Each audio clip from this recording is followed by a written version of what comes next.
Assalamualaikum warahmatullahi wabarakatuh. Perkenalkan, nama saya Terada Maulana Akram Sigantoro. Nah, di sini saya mau menjelaskan apa sih efek COVID-19 terhadap manajemen industri manufaktur yang ada di Indonesia. Nah, sebelumnya seperti kita ketahui bahwa COVID-19 ini itu sudah sangat berpengaruh terhadap segala aspek yang ada di dunia ini. Nah, segala aspek itu salah satunya adalah industri manufaktur yang ada di Indonesia, di mana sangat berat sekali dan begitu besar pengaruhnya gitu. Seperti saat ini ada beberapa program yang dinamakan physical distancing, social distancing, dan intinya itu di rumah aja.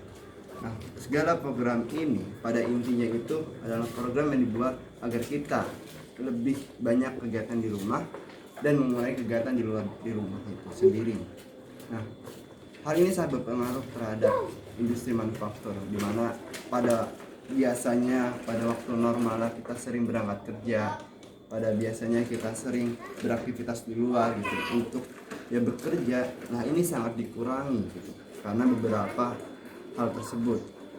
Nah, itu sangat berpengaruh terhadap industri manufaktur, di mana pastinya bakalan berpengaruh sekali terhadap produktivitas tiap produksi, di mana biasanya setiap hari masih bekerja, misalkan dalam 7 hari kita 5 hari atau 6 hari bekerja. Ini biasanya perusahaan itu menerapkan 2 hari bekerja dan 2 hari libur. Itu tentu sangat berpengaruh terhadap produksi. Nah, selain itu juga lockdown pada beberapa negara itu sangat berpengaruh terhadap yang namanya impor dan ekspor. Seperti yang diketahui bahwa Indonesia itu sangat berpengaruh dalam aktivitas impor bahan baku dari negara luar, khususnya negara Cina. Nah, ketika Cina itu melakukan lockdown terhadap secara nasional, itu sangat berpengaruh. Beberapa perusahaan di Indonesia dia kesulitan untuk mengambil bahan bakunya dari mana. Nah, itu sangat berpengaruh sekali. Dan ini juga menjadi salah satu PR terhadap pemerintah, di mana Indonesia itu sangat luas, sangat besar, sumber daya manusianya sangat banyak, sumber daya alamnya sangat banyak juga. Tapi kenapa kita masih banyak impor bahan baku dari negara luar itu? Itu salah satu PR juga buat pemerintah. Nah, setelah itu ekspor. Ketika produksi sudah dilakukan, segala pengembangan sudah dilakukan, kita kesulitan untuk mengekspor karena memang di Indonesia itu kita belum lockdown secara nasional gitu. Kita masih melakukan ekspor bisa gitu. Nah, tetapi di beberapa negara di luar itu sudah mengkarantina negara sendiri agar tidak membuat pengaruh COVID-19 ini meluas di negaranya sendiri gitu. Nah, selain itu juga peraturan pemerintah tentang PSBB atau pembatasan sosial berskala besar itu tentu sangat mempengaruhi terhadap permintaan setiap kebutuhan orang tersebut gitu, warganya. Nah, itu sangat berasa sekali, sehingga dirasa banyak perusahaan itu menurunkan produktivitas karena merasa itu emang konsumen sudah mulai beralih gitu. Orang lebih banyak memilih untuk makanan, tidak banyak berkeluaran gitu. Begitu juga dengan perusahaan-perusahaan yang ada di Indonesia tersendiri gitu. Banyak perusahaan yang libur gitu. Apalagi jika bisa dibilang itu adalah perusahaan pusat.